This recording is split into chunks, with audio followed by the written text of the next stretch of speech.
Shalom, selamat sore Bapak Ibuku yang dikasih dalam Tuhan, saudaraku yang dicintai Tuhan Yesus. Saudara, ini kita akan kembali boleh menikmati berkat Tuhan dan kita akan memuji-muji Dia. Kita akan memberi yang terbaik bagi Dia sore hari ini. Kita akan dudukkan kepala kita berdoa. Terima kasih Tuhan Yesus buat apapun yang Kau sediakan bagi kami bersyukur. Jikalau saat ini kami ada sebagaimana kami ada, karena semua oleh anugerah Tuhan. Kami akan berikan pujian yang terbaik kepada Tuhan. Kami akan berikan hati kami untuk menyenangkan hati-Mu. Karena kami tahu sore hari ini ada firman yang akan Kau berikan bagi kami untuk menjadi kekuatan dalam hidup kami. Untuk kami semakin indah dan berkenan di hadapan Tuhan. Kami mulai ibadah sore hari dalam nama Tuhan Yesus Kristus. Haleluya. Amin. Kita akan beri pujian dan hormat bagi Allah yang luar biasa. Haleluya.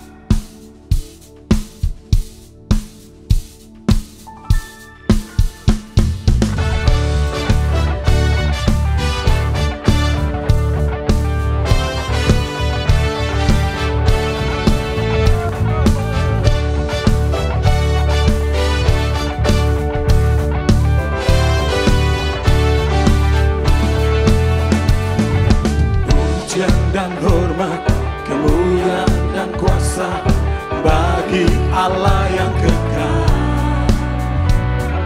Dan segala bangsa ciptaan semesta sujud di hadapan-Mu. Surga bumi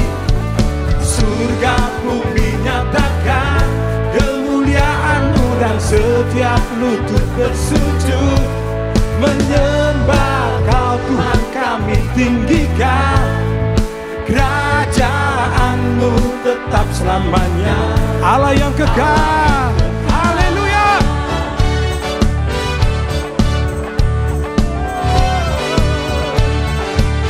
Pujian dan hormat, pujian dan hormat, kemuliaan dan kuasa bagi Allah yang kekal. Dan segala bangsa semesta sujud di hadapan. Surga bumi nyatakan kemuliaan-Mu, dan setiap lutut bersujud menyembah Kau Tuhan. Kami tinggikan kerajaan-Mu tetap selamanya. Allah yang kekal.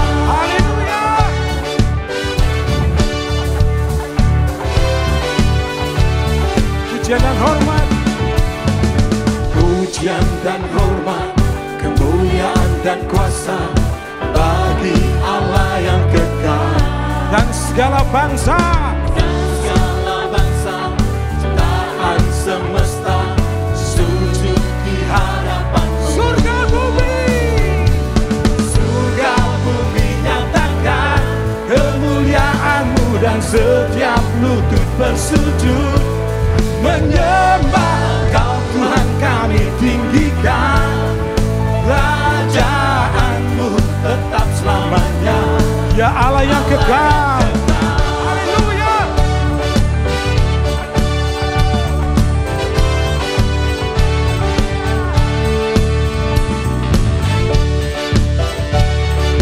Haleluya.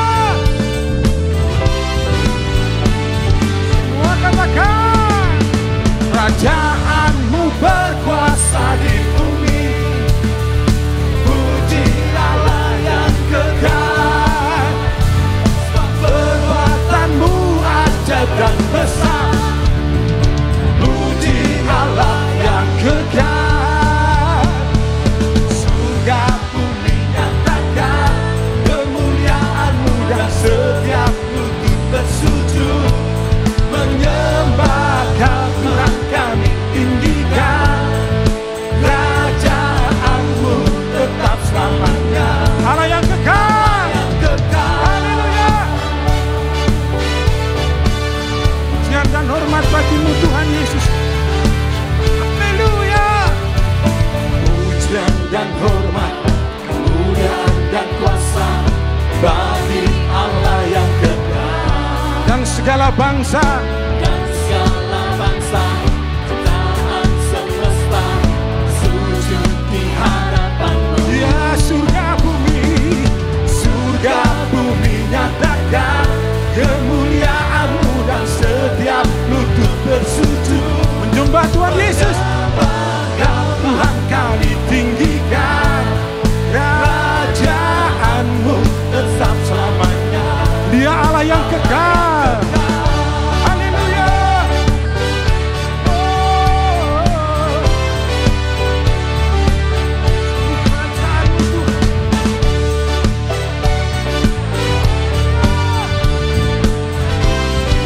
Semua katakan kerajaan-Mu Tuhan. Kerajaan-Mu berkuasa di bumi, puji Allah yang kekal. Sebab perbuatan-Mu ajaib dan besar. Puji Allah. Puji Allah yang kekal. Surga bumi nyatakan kemuliaan-Mu dan setiap lutut bersujud Menyembah-Mu Tuhan Yesus.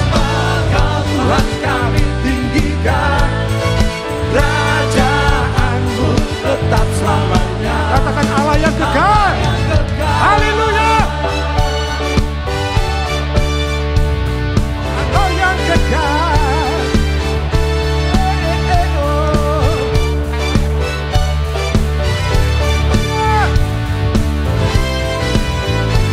Pas memuji Tuhan. Woo!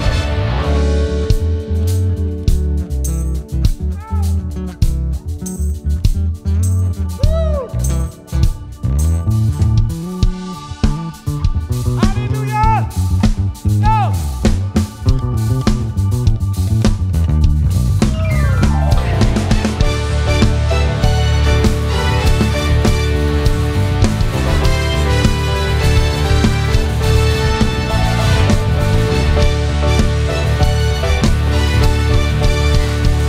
Semua katakan kerajaan-Mu.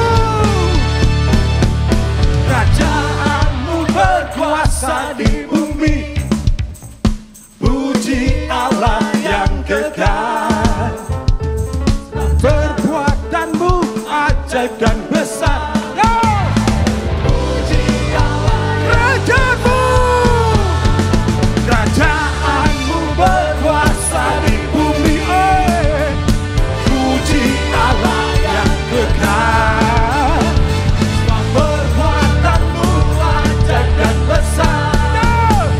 Puji Allah yang kerajaan-Mu. Kerajaan-Mu berkuasa di bumi, puji Allah yang kekal. Semua perbuatan-Mu. Perbuatan-Mu ajaib dan besar. Haleluya. Puji Allah yang kekal. Haleluya. Dialah penebus kita, Allah yang hidup bagi orang-orang percaya.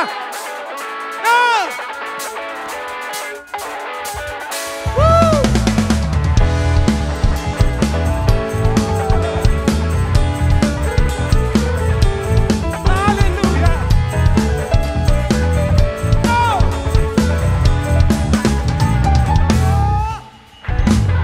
Ku tahu Dia penolongku, caranya tebus dosaku. Ku yakin, ku yakin, Dia angkat deritaku, Sembuhkan sakitku. sembuhkan sakit. Ku yakin Tuhan. Aku yakin. Ku yakin, Haleluya. ku angkat panji. Dia telah menang atas batu. Dia penebusku, Dia hiduplah. Haleluya. Dia penebusku, Dia hiduplah. Dia hiduplah. Haleluya.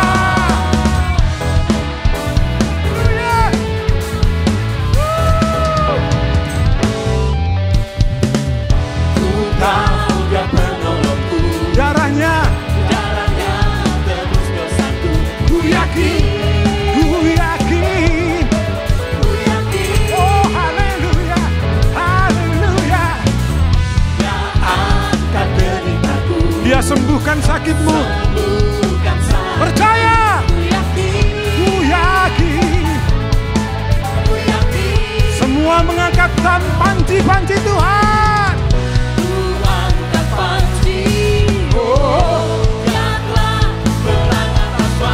Dia penebusku. Dia hiduplah. Haleluya. Dia penebusku. Dia hiduplah. Dia penebusku. Dia penebusku. Yeah, yeah. Dia hiduplah. Dia penebusku. Dia penebusku. Haleluya. Dia hiduplah. Dia bebaskanku. Katakan ku kan bangkit.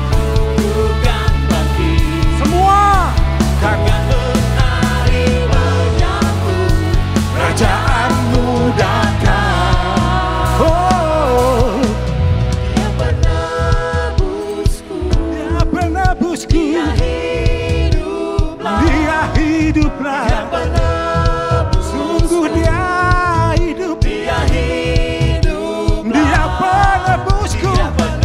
Haleluya.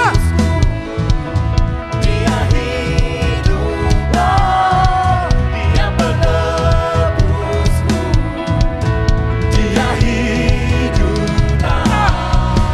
Dia penebusku. Dia hiduplah. Haleluya. Dia penebusku. Dia hiduplah. Dia penebusku. Dia hiduplah. Dia hiduplah. Dia penebusku. Dia hiduplah. Haleluya. Dia dahsyat. Haleluya. Dan sekarang kita mau terhubung dengan Tuhan. Tuhan, kami menyembah-Mu. Kami menikmati hadirat-Mu Tuhan. Biar roh kami terhubung dengan Engkau sore hari ini Tuhan. Dan kami boleh menikmati hadirat-Mu.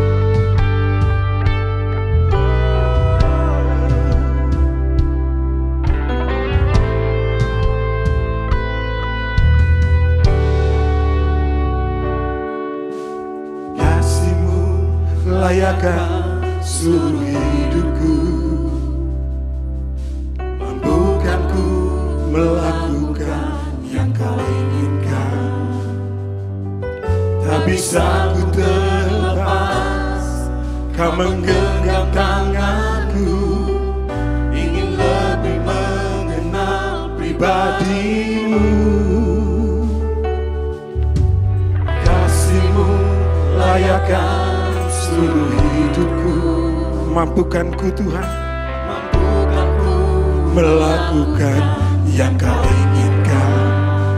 Tak bisa ku Tak terlepas. bisa ku terlepas. Kau menggenggam Kau tanganku. menggenggam tanganku. Ingin lebih mengenal pribadi-Mu. Kami rindu Tuhan. Ku terhubung denganmu. Selalu melekat di hatimu. Firman-Mu itulah dasar hidupku yang berdaulat atasku. Biarlah kami terhubung dengan Engkau Tuhan.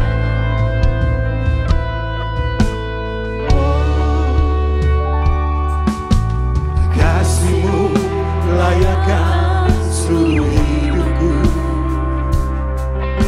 Mampukanku melakukan yang Kau inginkan. Sungguh Tuhan, Tak bisa ku terlepas. Kau menggenggam Kau tanganku. menggenggam tanganku. Ingin lebih mengenal pribadi-Mu. Ya Tuhan, ku terhubung denganmu. Ku terhubung denganmu.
kami boleh menikmati Engkau Tuhan.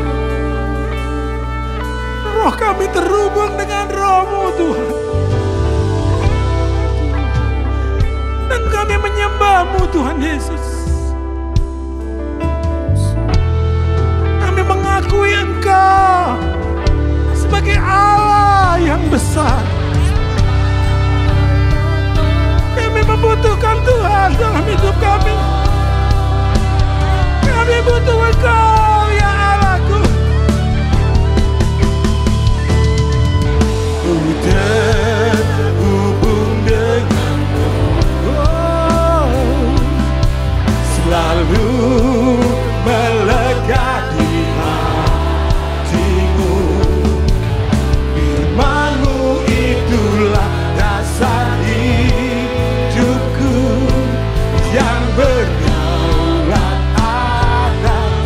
Ku terhubung denganmu, Yesus, sungguh kami melekat di hati-Mu Tuhan. Firman-Mu, Firman-Mu itulah dasar hidupku yang berdaulat. Oh, ku terhubung denganmu, selalu melekat di hati. Firman-Mu Tuhan, Firman-Mu itulah dasar hidupku yang berdaulat atasku. Firman-Mu itulah dasar hidupku yang berdaulat atasku.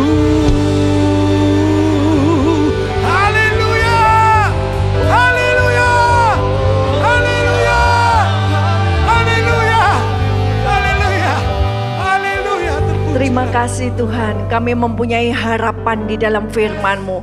Biar firman-Mu Tuhan membebaskan kami dari segala belenggu, tekanan, pencobaan. Dan kami percaya firman-Mu sanggup memberikan kehidupan yang baru, sanggup memberikan harapan yang baru. Terima kasih Tuhan, kami mau diam diri di hadapan-Mu Tuhan. Biar Engkau sendiri yang menorehkan firman rema di dalam hati kami. Kami mau diubahkan Tuhan dari kemuliaan kepada kemuliaan. Terima kasih Tuhan. Di dalam nama Tuhan Yesus kami berdoa mengucap syukur. Amin. Shalom Bapak Ibu semua yang dikasihi Tuhan. Kita melihat bahwa kita ini sedang di dalam peperangan yang terakhir, ya, di waktu-waktu yang terakhir. Dan di waktu-waktu inilah kita perlu mengerti tugas dan panggilan hidup kita. Supaya kita betul-betul tidak ketinggalan atau kelewatan rencana dan waktu Tuhan yang Dia sedang kerjakan. Dan untuk itu sangat penting bahwa kita ini menjadi partner dengan Roh Kudus. Karena kita tidak bisa melakukan apapun tanpa Roh Kudus. Kita perlu bantuan dari Roh Kudus. Dan seringkali orang berkata, loh saya sudah percaya Tuhan, kan saya juga punya Roh Kudus. Jadi pertanyaannya Bapak Ibu seperti sungai yang digambarkan di dalam kitab Nabi-Nabi, yaitu sungai Roh Kudus itu, apakah Roh Kudus itu di dalam hidup kita adalah semata kaki? Kalau Roh Kudusnya semata kaki tidak memenuhi hidup kita, maka kitalah yang berkuasa. Kita mengatur, mengontrol semua kehidupan kita. Apakah aliran Roh Kudus itu selutut? Nah di situ kita mulai lebih susah lagi jalan dengan kemauan kita. Apakah sepinggang atau apakah menutupi segalanya? Bagaimana kita mempersilahkan Roh Kudus itu mengalir di dalam kehidupan kita?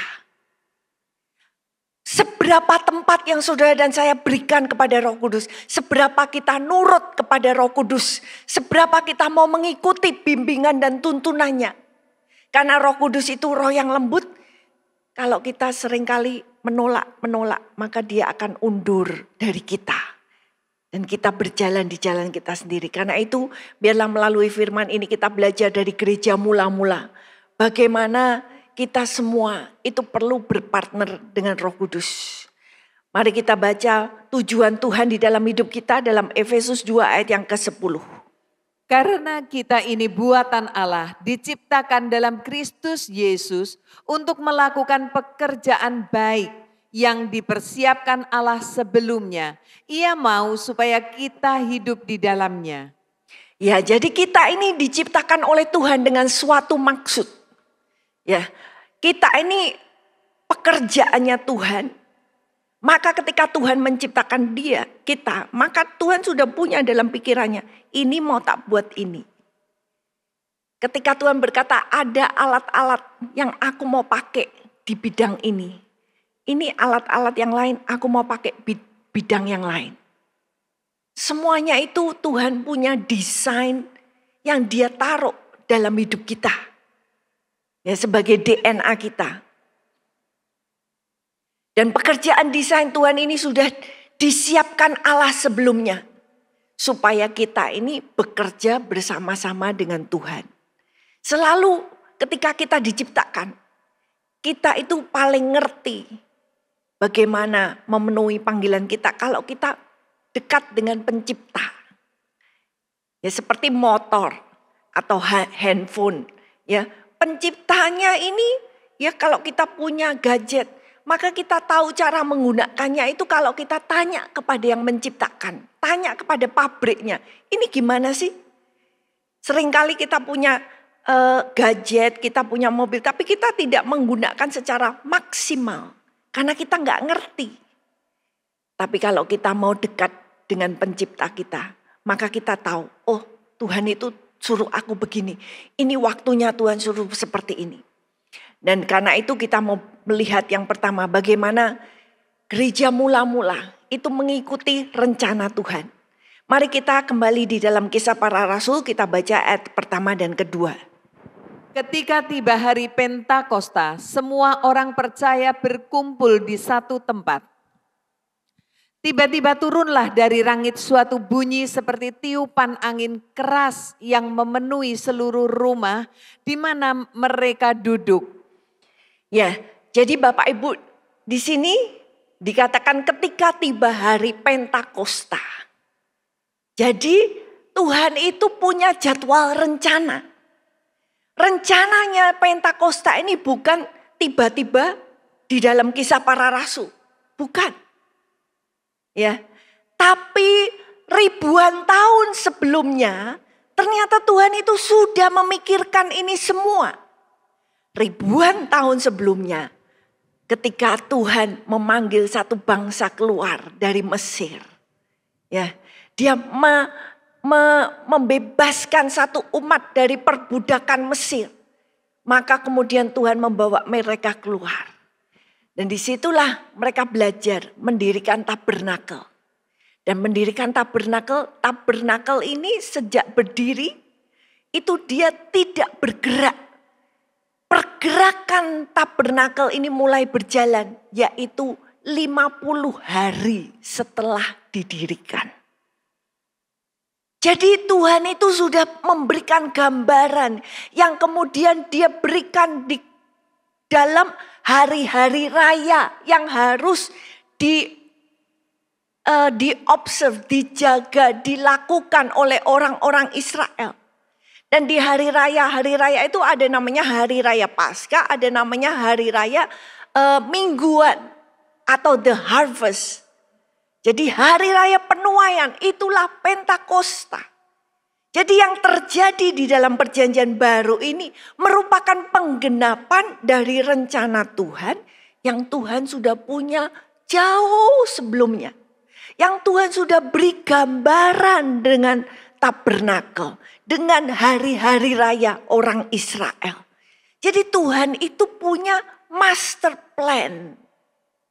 Jadi kalau kita sekarang ini hidup, maka kita ini juga sedang berjalan di dalam master plan-nya Tuhan. Dan ketika kita berjalan dalam master plan-nya Tuhan, dikatakan ketika kita memasuki hari-hari yang terakhir, maka dikatakan hari-hari ini tidak akan seperti ini saja. Tapi kita akan masuk nanti di dalam hari istirahat, hari ke-7, yaitu milenium. Satu milenium di mana Yesus akan beristirahat, dia menjadi Raja Damai. Jadi kita perlu mengerti di mana kita di dalam master plan-nya Tuhan. Ketika kita baca di sini ketika tiba hari Pentakosta.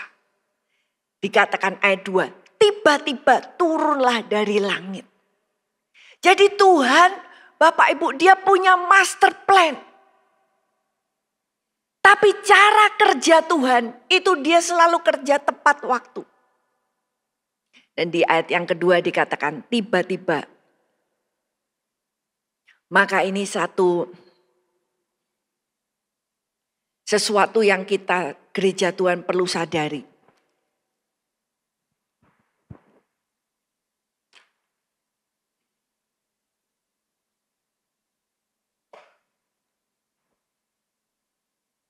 Cara Tuhan bekerja, ya, dia bekerja tiba-tiba. Ketika hari Pentakosta datang, maka murid-murid mengalami yang namanya tiba-tiba. Ketika gereja Tuhan mulai dibentuk satu hari itu, maka dikatakan tiba-tiba satu hari gereja Tuhan terbentuk 3.000 orang.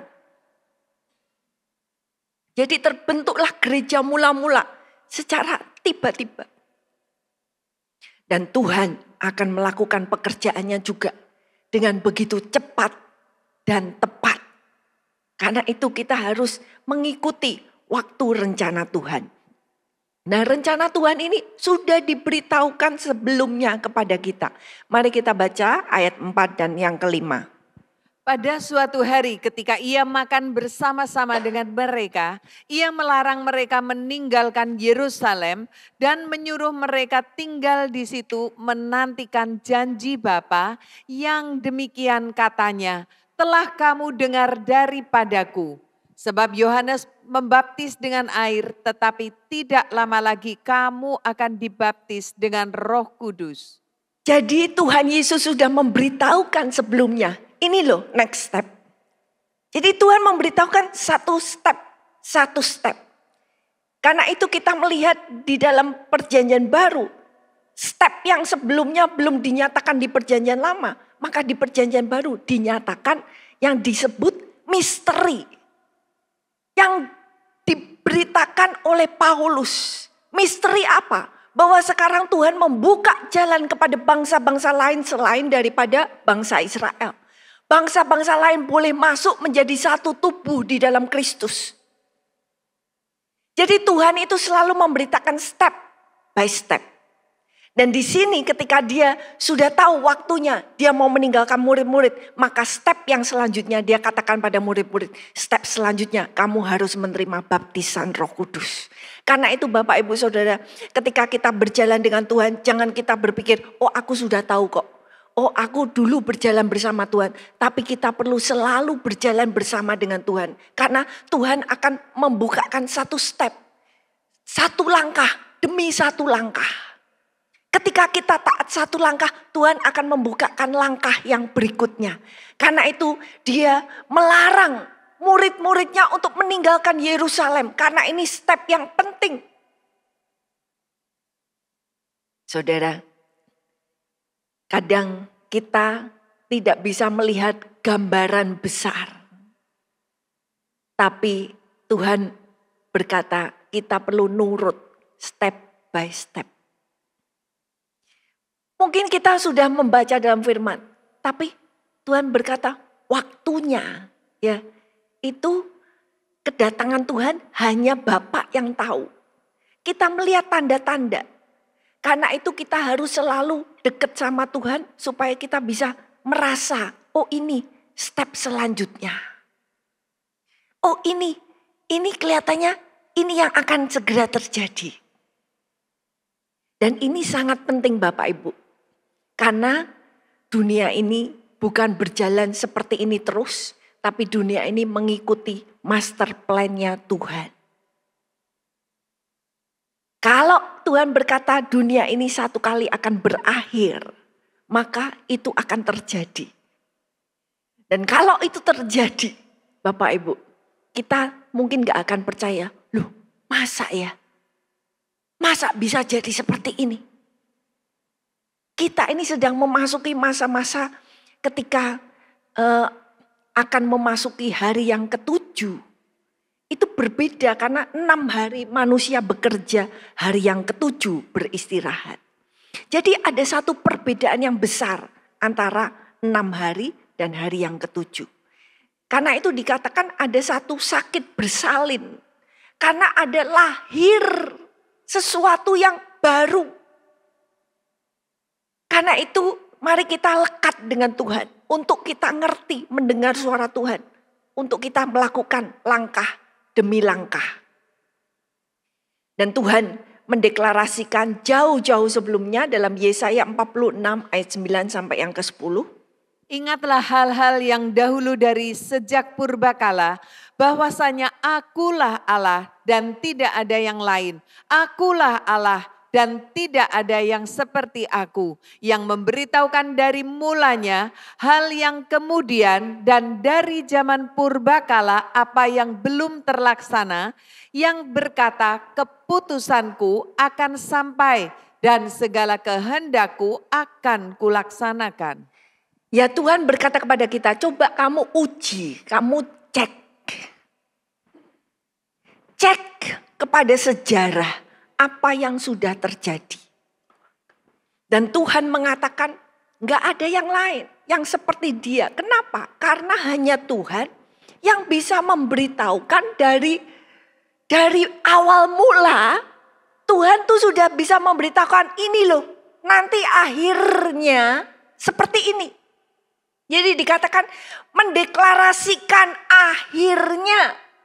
Itu dideklarasikan sejak dari mula. Wow, jadi Tuhan itu, ini rencana Tuhan ini dahsyat. Kenapa Bapak Ibu?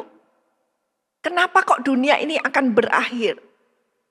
Karena Tuhan tidak kepingin saudara dan saya terus hidup di dalam dunia yang penuh dengan dosa, penuh dengan sengsara, penuh dengan air mata, penuh dengan sakit penyakit. Jadi Tuhan beri waktu supaya kesengsaraan kita di dunia ini tidak berlangsung selama-lamanya. Dan Tuhan menginginkan, Tuhan melihat ke depan tujuannya. Itu nanti terus selama-lamanya. Kita itu akan bahagia bersama dengan Tuhan. Nah saudara dan saya perlu percaya bahwa inilah janji Tuhan yang baik bagi hidup saudara dan saya. Kita harus percaya, menerima bahwa Tuhan itu baik. Tuhan itu gak kepingin kita sengsara terus. Kalau orang hidup di dunia 100 tahun sudah hebat. Nanti di sana 100 tahun. Sudah bayangkan uang 100 dengan uang 1 miliar. Itu bedanya jauh. Nah kita bayangkan usia 100 dengan nanti kita usia 1 miliar dan masih terus. Bedanya jauh sekali. Dan Tuhan rindu saudara dan saya semuanya masuk di dalam kebahagiaan bersama dengan Tuhan. Karena itu kita perlu memperhatikan dengan sungguh-sungguh. Kalau Tuhan sudah berkata, aku sudah katakan ini yang akan terjadi. Ya, aku sudah memberitahukan, mendeklarasikan. Dan Tuhan katakan tujuanku akan tetap berdiri. Jadi gak akan goyang. Apa yang Tuhan sudah rencanakan pasti akan terjadi. Dan dikatakan aku akan melakukan segala yang aku inginkan. Keinginan Tuhan itu baik, semuanya baik. Tuhan gak pernah kepengen yang jelek. Dan Dia yang akan melaksanakan, menggenapi. Nah, kalau kita sudah mengerti bahwa rencana Tuhan itu pasti akan terjadi, tujuannya pasti akan terjadi, maka pertanyaannya bagaimana dengan kita? Kalau di pihak Tuhan, Tuhan sudah mendeklarasikan, Tuhan sudah ngasih tahu, maka sekarang bagaimana dengan saya dan Anda? Apakah kita ini siap untuk ngikuti rencananya Tuhan yang pasti akan terjadi? Untuk itu murid-murid kita lihat bagaimana mereka melakukannya dalam hidup kita. Mari kita baca ayat 2 sampai yang keempat. Tiba-tiba turunlah dari langit suatu bunyi seperti tiupan angin keras yang memenuhi seluruh rumah di mana mereka duduk. Dan tampaklah kepada mereka lidah-lidah seperti nyala api yang bertebaran dan hinggap pada mereka masing-masing. Maka penuhlah mereka dengan Roh Kudus, lalu mereka mulai berkata-kata dalam bahasa-bahasa lain seperti yang diberikan oleh Roh itu kepada mereka untuk mengatakannya. Ya, kalau rencana Tuhan itu sudah pasti akan terjadi, maka ketika kita, pertanyaannya kita ini siap enggak mengalir dengan apa yang Tuhan sedang lakukan. Seperti ombak yang datang, siap enggak kita? Ya, kalau orang itu main selancar, maka dia harus nunggu ombaknya datangnya kapan. Ketika ombaknya datang tepat, dia harus masuk langsung, maka dia bisa berselancar di atas ombak. Nah, itu ngerti waktunya masuk untuk bergerak bersama-sama. Ketika kita baca tadi, tiba-tiba Tuhan sudah bicara, Tuhan akan melakukan. Tapi ketika itu terjadi dalam hidup murid-murid, mereka berkata tiba-tiba. Dan Tuhan mungkin akan melakukan hal-hal di dalam hidup saudara dan saya tiba-tiba. Tapi ketika tiba-tiba itu terjadi, apakah kita siap?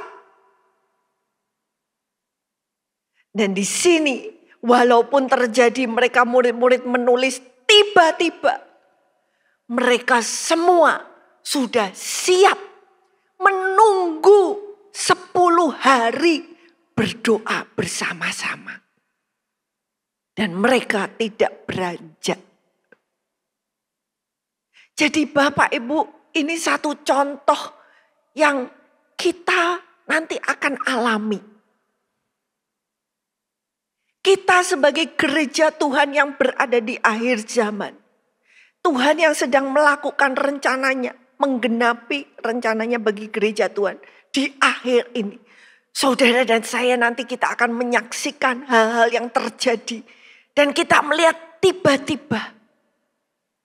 Tapi biarlah bagi kita itu tidak menjadi, hari itu tidak jatuh seperti tiba-tiba. Karena kita sudah menanti-nantikan. Dan mereka menanti-nantikan bersama. Sehingga Bapak Ibu, kesiapan murid-murid ini menjadi satu titik poin yang sangat penting.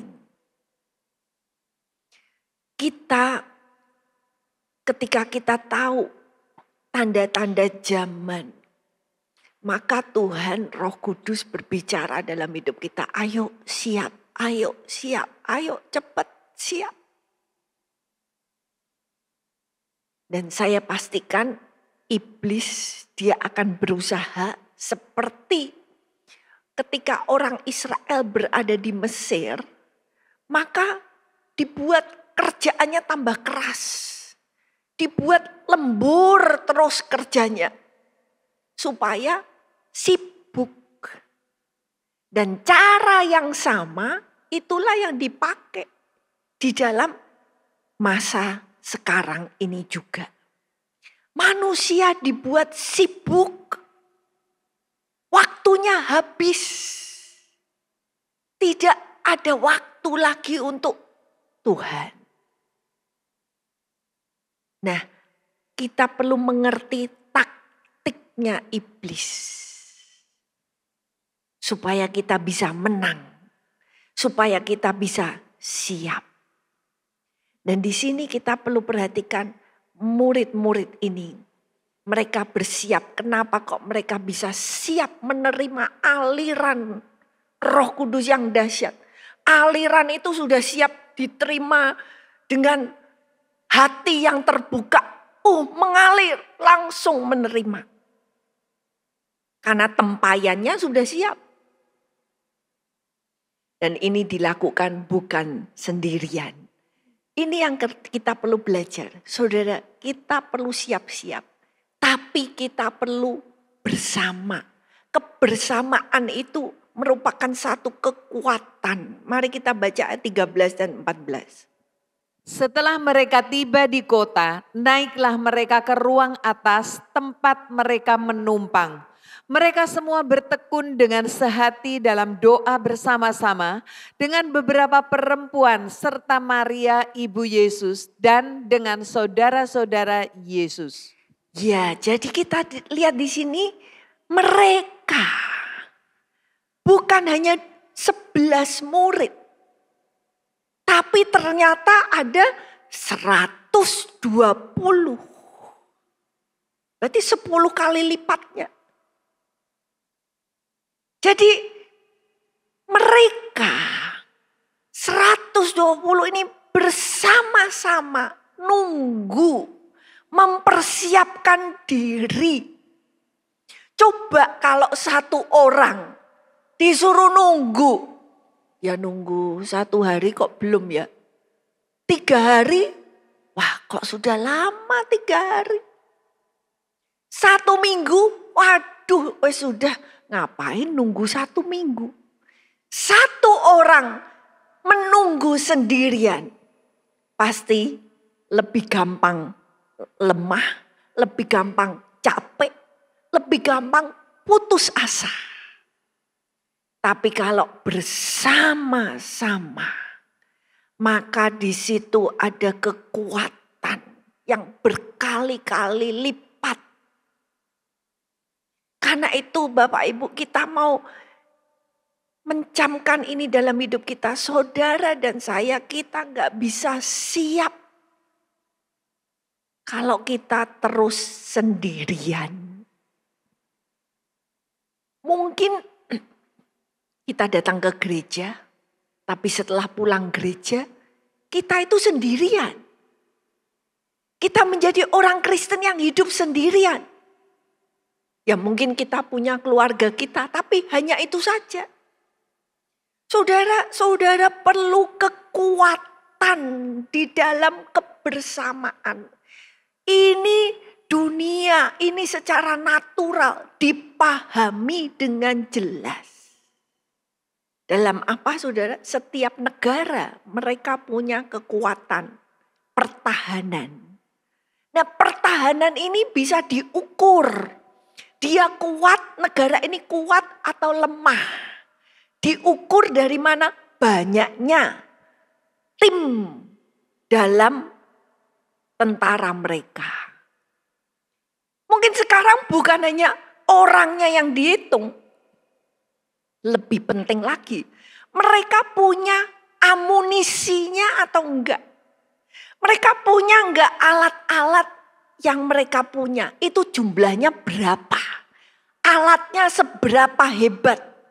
Itu semua angka-angka itu menentukan kekuatan sebuah negara. Demikian juga dengan kita. Kalau kita mau kuat Bapak Ibu, kita harus bersatu bersama di dalam roh, di dalam doa. Apalagi doa itu berat. Ya. Satu perjuangan. Karena itu kita perlu bersama-sama. Yesus yang adalah anak Allah. ketika dia dalam masa-masa yang berat, maka dia bawa lingkaran yang terdekat. 3 murid. Dia bawa 12 semuanya, yuk berdoa. Tapi yang 3 dia bawa lagi lebih dekat lagi, berdoa dalam kelompok yang lebih kecil. Dan di situ Yesus kemudian menyendiri sejenak. Dia bergumul dengan Tuhan. Tapi kemudian dia kembali ke lingkarannya yang kecil ini. Dan dia berkata, mengapa kamu gak sanggup berjaga-jaga bertahan sama aku 1 jam saja. Jadi saudara, itu Yesus bukan marahin mereka. Tapi Yesus juga dalam hatinya mengharapkan, ayo toh kamu ini sama-sama dengan aku. Aku ini sedang dalam pergumulan yang demikian berat. Masa kamu gak mau bareng-bareng menanggung ini ketika aku menghadapi sesuatu yang demikian berat?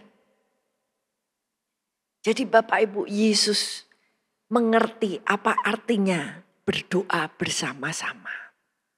Karena itu dimanapun saudara berkumpul, ketika saudara datang di dalam kelompok sel, jangan cuman kelompok sel itu cuma makan-makan terus pulang. Tapi kita perlu ada persatuan roh. Kita perlu betul-betul bersungguh-sungguh berdoa bersama-sama, saling mendoakan. Karena disitulah kekuatan kita. Karena itu mari kita mau bersatu bersama di dalam doa-doa kita bersama. Yang berikutnya, apa salah satu tanda bahwa ini pekerjaan Roh Kudus, inilah rencana Tuhan, yaitu dari apa yang diberitakan, apa yang keluar dari kejadian itu. Mari kita baca ayat 11 sampai 13. Baik orang Yahudi maupun penganut agama Yahudi, orang Kreta dan orang Arab, kita mendengar mereka berkata-kata dalam bahasa kita sendiri tentang perbuatan-perbuatan besar yang dilakukan Allah. Mereka semuanya tercengang-cengang dan sangat termangu-mangu sambil berkata seorang kepada yang lain, apakah artinya ini? Tetapi orang lain menyindir, mereka sedang mabuk oleh anggur manis. Ya, jadi Bapak Ibu Saudara bayangkan yang terjadi waktu hari Pentakosta dan 120 orang ini mereka dipenuhi dengan Roh Kudus, berbahasa roh, dan kemudian mereka berbahasa, Tuhan melakukan mujizatnya berbahasa berbeda-beda sehingga semua orang yang ada di Yerusalem itu bisa dengar bahasa ibunya sendiri. Ini sesuatu yang tidak pernah terjadi sebelumnya. Karena itu ketika Roh Kudus bergerak, maka dia terus bergerak maju. Dicek, ini kok kita nggak ngerti ya, ini apa ya? Ini kok kayak baru ya. Dan di setiap pergerakan Roh Kudus selalu terjadi seperti itu. Bahkan ketika kita sudah membaca di dalam Kisah Para Rasul ini, ketika terjadi di dalam Azusa, pergerakan Azusa 1905, 1906, di situ mereka mengalami ya gereja mengalami baptisan roh.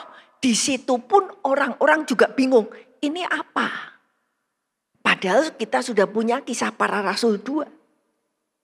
Jadi waktu itu orang-orang juga bingung, ini apa? Dan ketika kebingungan terhadap sesuatu yang baru ini, maka ada 2 reaksi. Yang satu reaksi menerima, satu reaksi menolak. Ya.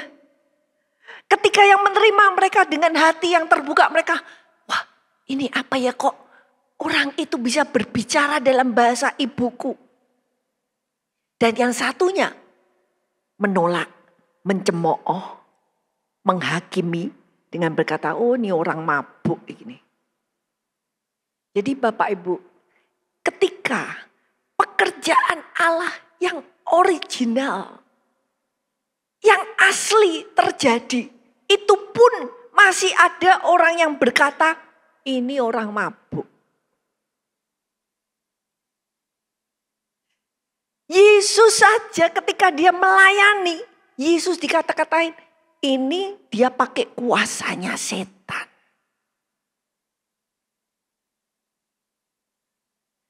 Jadi Bapak Ibu, kalau nanti kita akan melihat pekerjaan Roh Kudus yang kita belum pahami, hati-hati. Karena kita bisa berada di salah satu. Yang satu menerima atau yang satu menolak, mencemooh, mengkritik, menghakimi. Hati-hati. Mari kita mau belajar dari apa yang sudah terjadi. Dan gimana kita bisa tahu ini benar atau tidak. Dikatakan mereka berkata-kata dalam bahasa yang berbeda-beda itu. Yang dikatakan adalah tentang kebesaran Tuhan. Jadi ini satu hal yang kita lihat, satu tes, satu standar. Yang diberitakan ini kemuliaannya Tuhan atau dia memberitakan kemuliaan diri sendiri. Wah, aku hebat loh. Wah, aku bisa diberkati loh. Aku bisa dapat ini, dapat itu. Siapa yang diberitakan? Karena Tuhan berkata, ketika aku memberikan kemuliaanku, maka aku tidak mau bagi. Aku tidak mau berbagi kemuliaanku dengan yang lain. Kemuliaan Tuhan itu sesuatu yang kudus. Kemuliaan Tuhan itu sesuatu yang berbobot. Dan Tuhan, ini kita perlu ngerti, tidak pernah mau berbagi. Lucifer, dia yang kepingin kemuliaan itu, mbok aku juga dimuliakan toh, karena aku hebat. Aku bisa nyanyi, bisa mimpin, bisa melakukan pelayanan ini itu. Tapi karena keinginannya untuk menikmati sebagian kecil dari kemuliaan Tuhan yang hebat itu, maka dia harus didepak dari surga. Di surga enggak ada tempat bagi orang-orang yang ingin mencari kemuliaannya sendiri. Enggak bisa. Kemuliaan Tuhan itu sesuatu yang kudus. Sesuatu yang berat bobotnya. Kita enggak bisa sembarangan. Inilah yang saudara dan saya akan lihat, akan rasakan, akan mengerti. Kalau ini pekerjaan Tuhan, maka kita bisa lihat dari buahnya. Pohon dikenal dari buah. Apakah buahnya baik? Maka pohonnya juga baik. Buah yang baik itu yaitu bukan mencari orang untuk ngikuti, ayo ikut aku. Tapi ayo ikutlah Yesus. Bukan orang terus memandang kepada dia, tapi mengarahkan kemuliaan kepada Yesus. Memberitakan kebesaran-kebesaran Tuhan. Dan disinilah kita ngerti bahwa saudara dan saya ini bukan sutradara. Kita bukan everything, one man show. Tapi kita ini cuma kerja bareng sama Tuhan. Ya, kita ini seperti diarahkan, dikuasai oleh Roh Kudus. Roh Kudus yang nuntun, ayo ke sini, ayo kamu bicara ini. Karena itu mari kita baca ayat 17 dan 18. Akan terjadi pada hari-hari terakhir, demikianlah firman Allah, bahwa aku akan mencurahkan rohku ke atas semua manusia, maka anak-anakmu laki-laki dan perempuan akan bernubuat, dan teruna-terunamu akan mendapat penglihatan-penglihatan, dan orang-orangmu yang tua akan mendapat mimpi. Juga ke atas hamba-hambaku laki-laki dan perempuan akan kucurahkan rohku pada hari-hari itu, dan mereka akan bernubuat. Jadi kita harus paham dengan sepaham-pahamnya. Ya, sama seperti ketika para rasul dan para murid-murid mereka berbicara. Mereka berbicara tuh karena diurapi, menerima urapan Roh Kudus. Dan yang keluar pembicaraannya adalah kebesaran Tuhan. Jadi murid itu hanya sebagai alat. Mulutnya dipakai untuk memberitakan. Jadi kita perlu pahami di sini bahwa kita harus siap sedia, tapi kita bukan, dalam bahasa Jawa katakan dalangnya. Kita bukan semau kita sendiri. Oh, aku kepengen begitu, aku kepengen gini. Kita bukan yang menentukan. Tapi kita harus bisa bekerja sama. Dengan Roh Kudus bergerak bareng. Roh Kudus mengurapi kita dan kita berjalan bersama. Dengan itu saudara dan saya kita sadar. Bukan aku. Bukan pendeta itu. Semuanya itu Tuhan. Roh Kudus yang bekerja. Karena itu dikatakan ini yang terjadi. Tuhan mencurahkan rohnya. Siapa itu rohnya? Roh Kudus itu adalah dunamis. Kekuatan Tuhan. Kedahsyatan Tuhan. Roh yang sama yang membangkitkan Yesus dari orang mati setelah 3 hari tubuhnya mati. Ada kuasa yang sanggup memulihkan. Nah, roh yang sama itu adalah Roh Kudus. Jadi Tuhan melakukan dengan cara kita ini harus bekerja sama dengan Roh Kudus. Karena itu Roh Kudus disebut Parakletos yang jalan bareng-bareng. Parakletos terus barengan. Penolong, penasihat, pengajar yang menghibur. Karena itu gereja di akhir zaman, saudara dan saya, kita nggak bisa jalan sendirian. Kita perlu berjalan bersama Roh Kudus. Ketika Tuhan mencurahkan rohnya, maka dikatakan orang-orang muda mendapat penglihatan, orang tua dapat mimpi. Jadi yang dikatakan di sini saudara, ini nggak bisa saudara dan saya buat-buat.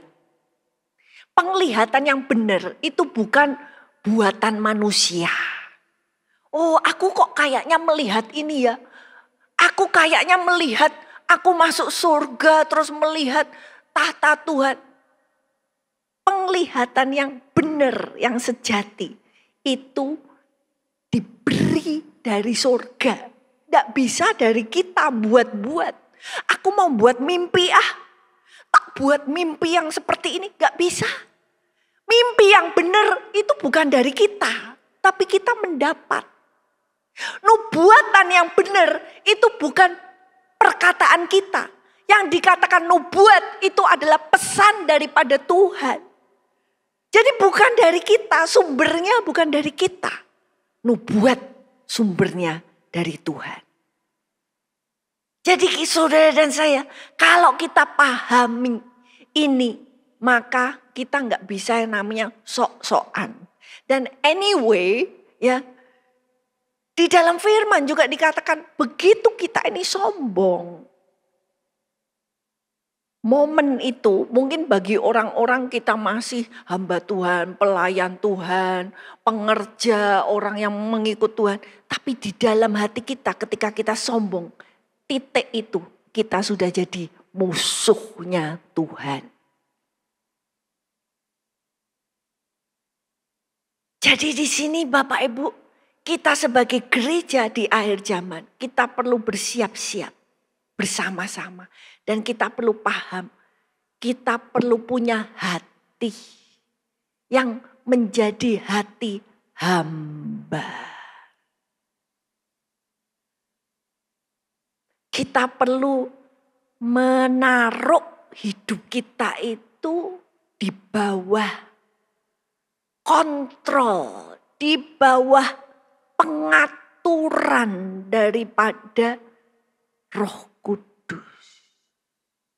Jangan ngomong sembarangan, ya belajar kita tidak ngomong sembarangan. Belajar kita berdoa, mendoakan orang sakit. Bukan hanya kita langsung berdoa, oh Tuhan akan sembuhkan engkau begini begitu. Tapi kita belajar menyampaikan apa yang Roh Kudus mau katakan. Itu kita belajar bergerak bersama Roh Kudus. Kalau saudara dan saya bergerak bersama dengan Roh Kudus seperti ini, gak mungkin kita ini iri. Oh, itu kok pelayanannya lebih hebat ya? Oh, dia kok berkatnya kok lebih banyak ya? Dia kok lebih sukses ya? Kalau kita mau memberi hati seperti ini dengan Roh Kudus, gak mungkin kita ini iri, marah, dendam, benci. Itu menjadi satu tanda. Berarti saudara belum berjalan di bawah pengaturan Roh Kudus. Kalau pikiran kita suka mikir yang negatif, yang jelek, yang mengasumsikan yang jelek-jelek. Tuhan berkata, kalau kamu di dalam Kristus, pikiranmu mikirkan yang di atas. Pikirannya selalu, wah Tuhan mau apa ya? Tuhan maksudnya apa ya? Bukan pikirannya di dunia, wah awas ya, tak bales kamu. Itu kalau pikiran kita di dunia ngelihat kita jengkel terus kepada orang yang melakukan yang gak baik pada kita. Kita kepengen bales, nah itu pikiran yang berada terus di dunia. Tapi kalau pikiran kita di atas, kita mulai bisa lihat, ya enggak apa-apalah, wis biarin. Tuhan punya caranya sendiri. Tuhan itu hakim yang adil, tak serahkan sama Tuhan. Karena pikiran kita di atas. Maukah kita dalam pikiran kita diatur, dikontrol oleh Roh Kudus? Dan di sini kita perlu memperhatikan, ya, seperti Petrus, dia berbicara ketika orang-orang bingung, ini apa ini? Ini kejadian apa? Maka Petrus bangkit, ini yang terjadi seperti yang dinubuatkan oleh Nabi Yoel. Nah, untuk Petrus bisa menjelaskan, maka dia harus ngerti firman nubuat. Dia harus ngerti apa sih yang dikatakan firman akan terjadi. Mari kita baca 16-17. Tetapi itulah yang difirmankan Allah dengan perantaraan Nabi Yoel akan terjadi pada hari-hari terakhir. Demikianlah firman Allah.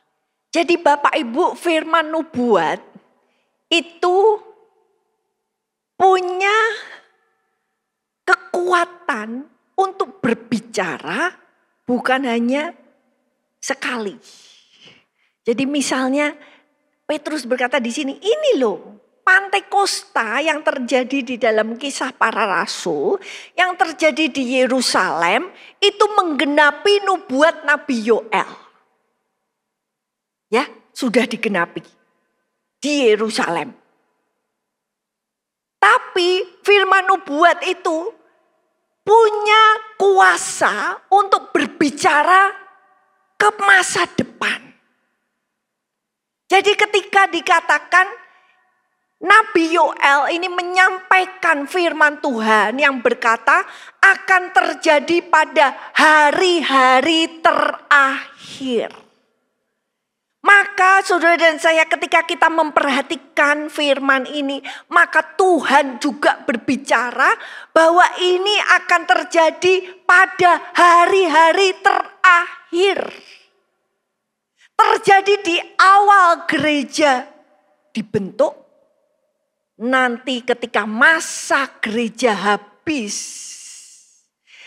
masa sengsara akan terjadi yang akan melahirkan 1000 tahun damai pemerintahan Kristus. Inilah kita ini, gereja ini sedang saat ini, di saat kita hidup di hari-hari terakhir. Jadi firman nubuat ini akan digenapi. Sudah digenapi, tapi dia juga masih akan digenapi. Jadi Tuhan itu berbicara seperti orang meneropong dengan teleskop. Ini loh, nanti akan terjadi.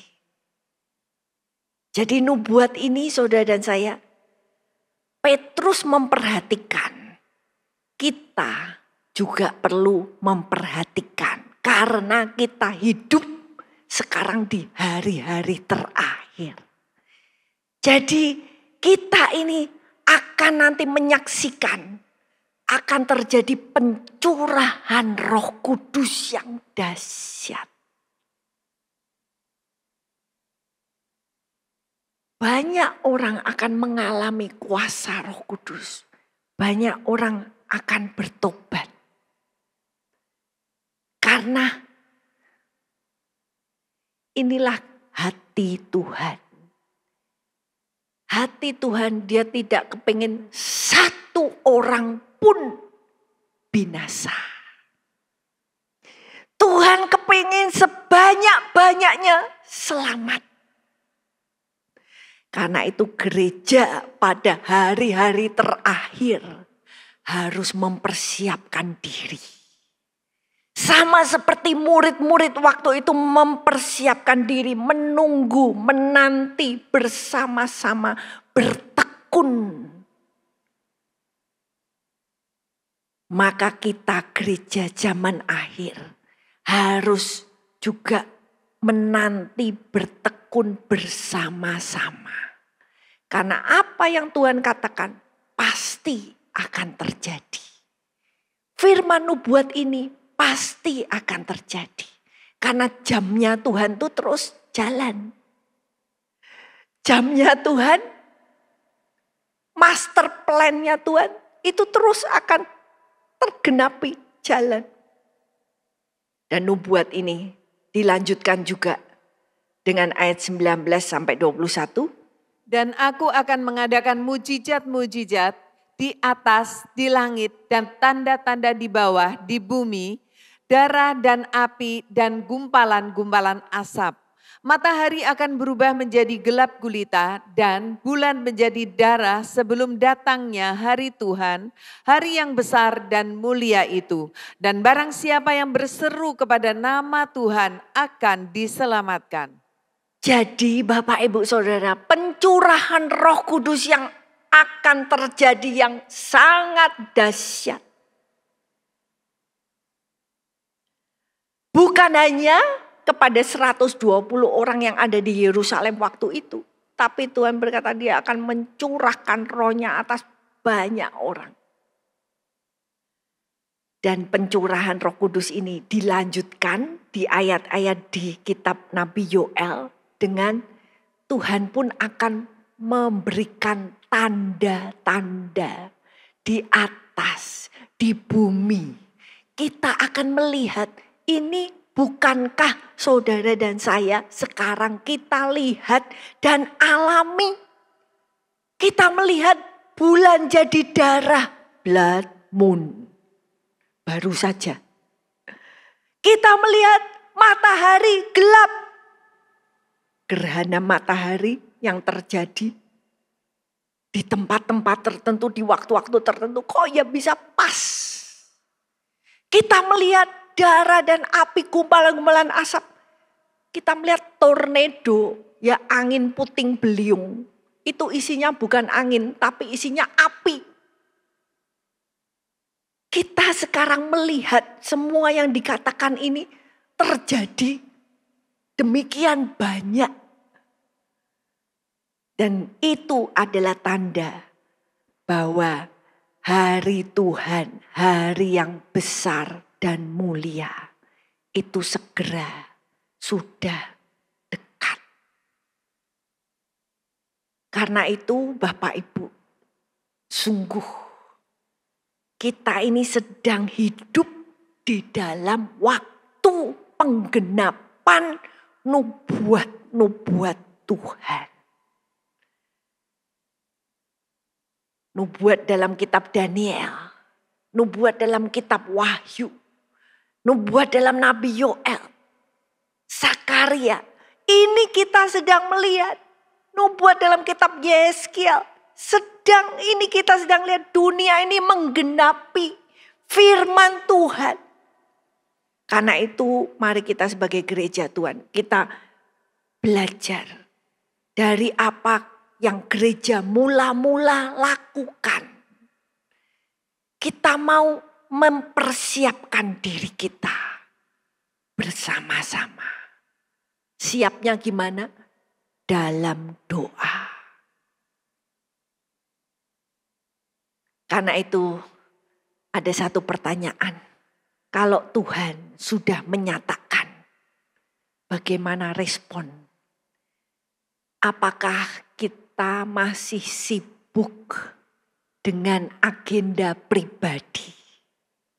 Kita sibuk dengan tujuan-tujuan. Oh, aku belum gini Tuhan. Aku kepengen gitu dulu. Aku harus begini begitu. Ataukah kita menyerahkan, Tuhan, hidupku untuk menggenapi firman-Mu. Karena itu kita baca Yesaya 43 ayat 19. Lihat, aku hendak membuat sesuatu yang baru, yang sekarang sudah tumbuh. Belumkah kamu mengetahuinya? Ya, aku hendak membuat jalan di padang gurun dan sungai-sungai di padang belantara. Ya, Tuhan berkata, lihat, aku akan melakukan sesuatu yang baru. Apa kamu gak ngerti? Nah, ini pertanyaannya. Ini pertanyaan Tuhan yang Tuhan tujukan. Kamu gak lihat toh? Apa kamu gak ngerti toh? Saudara hanya perlu membaca berita dari sumber yang benar. Untuk saudara melihat bahwa nubuatan ini semakin digenapi. Aliansi negara-negara. Apa yang mereka sekarang sedang kumandangkan damai, perjanjian damai, damai. Dan Tuhan berkata nanti damai, damai, damai. Tiba-tiba dunia sedang berkata, oh kita sedang berjalan mengusahakan kedamaian. Dan Tuhan berkata tiba-tiba. Saudara dan saya, kita gak perlu nunggu antikrisnya muncul. Kalau nunggu antikrisnya muncul sudah ketinggalan. Tapi justru sekarang kita harus siap-siap sekarang. Dan Tuhan bertanya, apa kamu ndak lihat? Apa kamu ndak ngerti? Jangan kita sibuk dengan urusan kita sendiri. Sehingga kita nggak ngerti apa yang Tuhan sedang lakukan di dunia. Saudara perlu ngerti dari berita yang sumber yang jelas, yang benar. Apa yang sedang terjadi di dunia. Mata kita harus melihat. Supaya hati kita bersiap-siap. Kalau kita mau menjadi prajuritnya Tuhan. Prajurit itu nomor satu harus siap. Mereka selalu ada pengintaian. Mereka harus selalu melihat di udara, dilihat ada enggak musuh-musuh. pergerakan musuh selalu dilihat. Kalau kita mau jadi pengikut Tuhan yang baik, Tuhan bilang harus siap, waspada, berjaga-jaga. Dan kita harus lakukan bersama-sama. Mari kita mau datang pada Tuhan. Kita mau katakan, Tuhan, aku mau Tuhan mengikuti rencanamu. Aku mau berserah kepada rencanamu.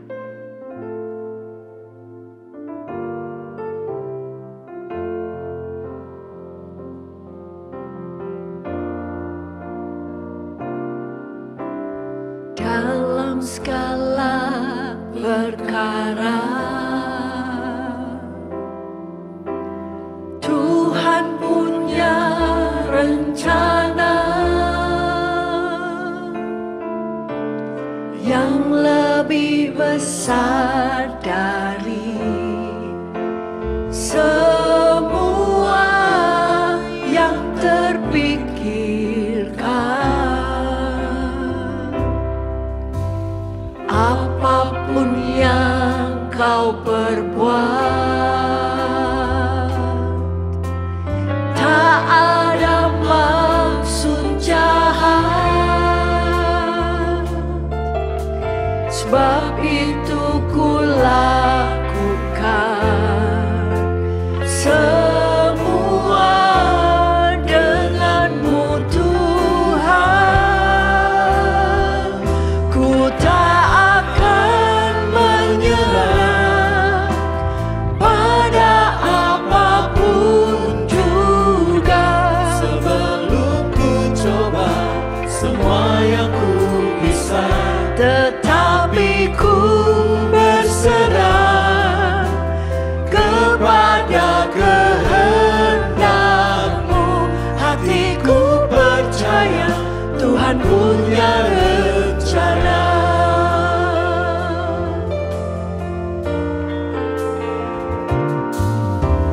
Dalam segala perkara Tuhan punya rencana yang lebih besar dari semua yang terpikirkan. Apapun yang kau perbuat, tak ada maksud jahat. Sebab itu ku lakukan semua denganmu Tuhan. Ku tak akan menyerah pada apapun juga. Sebelum ku coba semua yang ku bisa, tetapi ku berserah kepada kehendak-Mu. Hatiku percaya Tuhan punya rencana. Mungkin saat ini Bapak Ibu Saudara, saudara berada di dalam tempat-tempat di mana engkau berkata, oh Tuhan, aku sudah gagal. Aku sudah salah. Aku tidak melakukan seperti apa yang Tuhan mau dalam hidupku. Saat ini Bapak Ibu Saudara, Tuhan mau saudara dan saya ketika kita jatuh, dikatakan jangan terus jatuh tergeletak. Tapi orang yang benar, orang yang percaya berada pada Tuhan, walaupun dia jatuh, maka kita harus berdiri kembali. Ayo mari saat ini, mungkin kau jatuh oleh beban-beban masalah hidupmu yang berat. Oleh dosa-dosa dan kesalahan. Tapi Tuhan saat ini berkata, ayo bangkit kembali. Bangkit kembali. Lari kembali di dalam perlombaan yang Tuhan sudah tentukan bagi setiap kita. Jangan kita biarkan kita terus di dalam lembah-lembah, di dalam keputusasaan, di dalam lembah kemarahan, kebencian, kejengkelan, Tuhan berkata bangkit. Ayo bangkit kembali. Ayo kembali lagi kepadaku. Kembali lagi di jalan yang Tuhan sudah tentukan. Biar lagu ini kita mau katakan, Tuhan aku mau. Tuhan aku mau jalan bersamamu. Aku mau berserah kepada kehendak-Mu. Katakan lagi, di dalam segala perkara.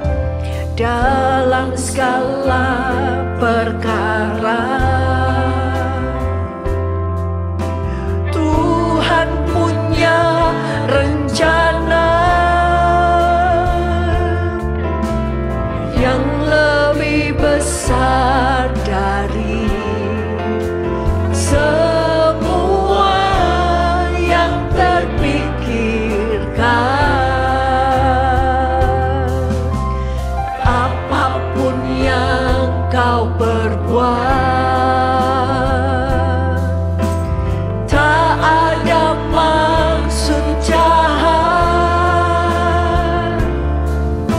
sebab itu ku lakukan semua denganmu Tuhan.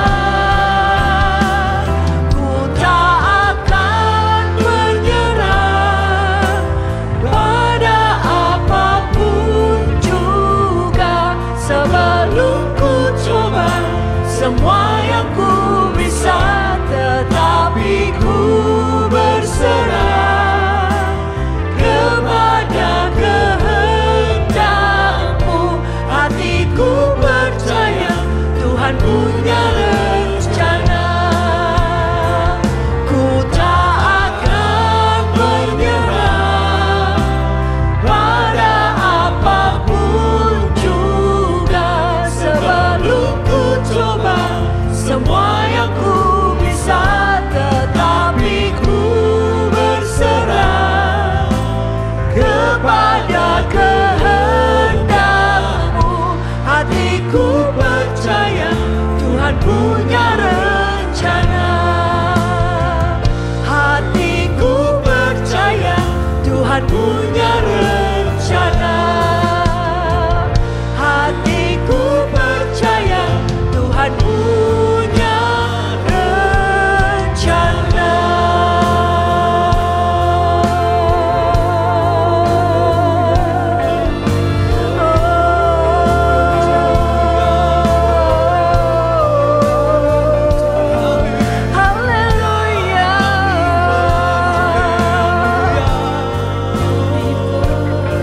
Kami mau jalan mengikuti rencana-Mu.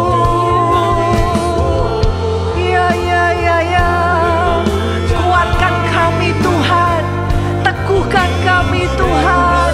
Ya, karya ya, ya, rasiki ya, ya, Roh Kudus penolong kami.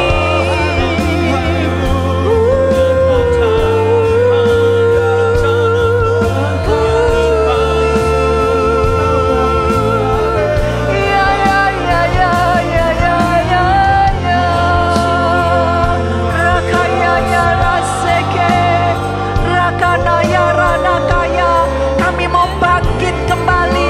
Ya karata kalama sikiraya rata kaya. Urata kaya rata kaya ramasi.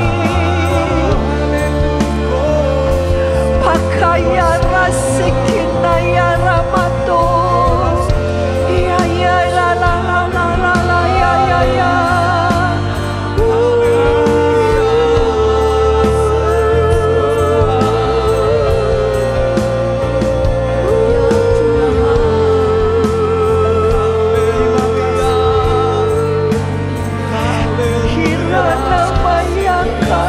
Sikiraya rapata kalamaya rata kalamasi roko rata kalayara. Ini kami Tuhan, kami berserah kepada Roh-Mu. Haleluya, kuasai kami Roh Kudus, kuasai kami ya rata kaya rana nana lala ya lala masih oh karata kalaya rata kaya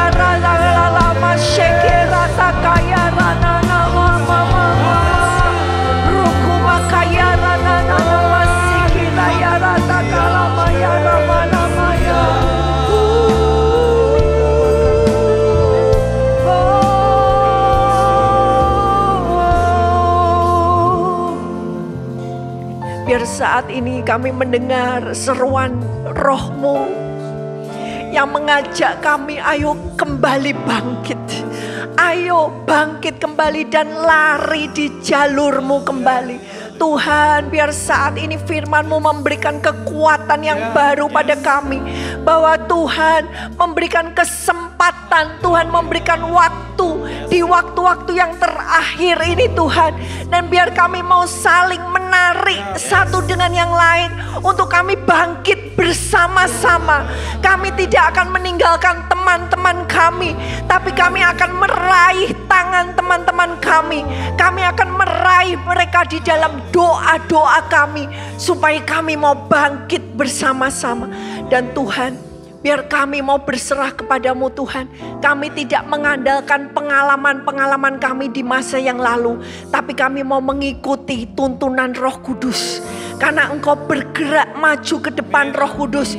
Roh Kudus, Engkau sedang melakukan terobosan-terobosan bagi gerejamu yang lebih lagi. Karena itu Tuhan, ajar kami untuk mengandalkan, bersandar penuh kepada Roh Kudus. Bukan bersandar kepada pengalaman kami, tapi kami mau mengikuti hati-Mu Tuhan. Mari Tuhan, biar hati-Mu ini boleh diterima oleh gerejamu dengan hati yang terbuka, dengan hati yang siap, yang berkata, yes Lord, lakukan sesuai dengan kehendak-Mu, lakukan sesuai dengan rencana-Mu. Kami ini hanya hamba-hamba-Mu.